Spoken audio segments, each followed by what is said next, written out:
Cabinet मंत्री एपर्यंत किसी कहले ना, संस्कृति मंत्री एपर्यंत किसी कहले ना।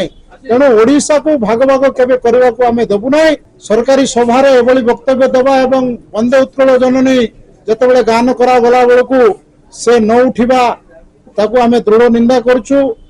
आज सारा ओडिशा रे समस्ते जेभली भाव रे जने वरिष्ठ बीजेडी नेता तथा माननीय विधायक जेभली स्टेटमेंट देइतिले ओडिशा को भाग भाग करबा पई ताकू आमे दृढ़ निंदा करछु। ओडिशा बा ओडिया हिसाब रे आमे समस्ते एक। ओडिशा रो प्रगति पई सबु सरकार जेतेबेले आसे सबु कार्य करे, किंतु ओडिशा अस्मिता नहीं।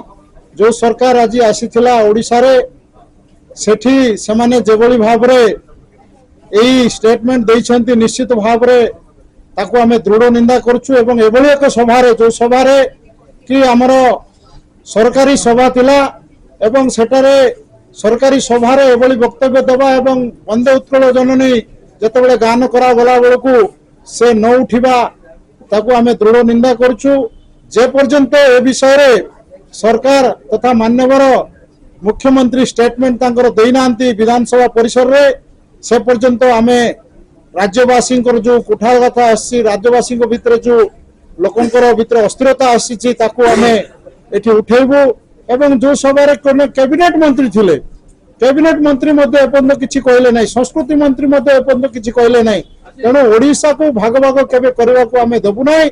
एवं जो सरकार आज आमे तांकर गोटे हिडन एजेंडा अछि कि ओडिशा को भाग भाग करबा पई बीजेपी सरकार रो, एटा लोकंक मन रे प्रश्न आज उठिछि।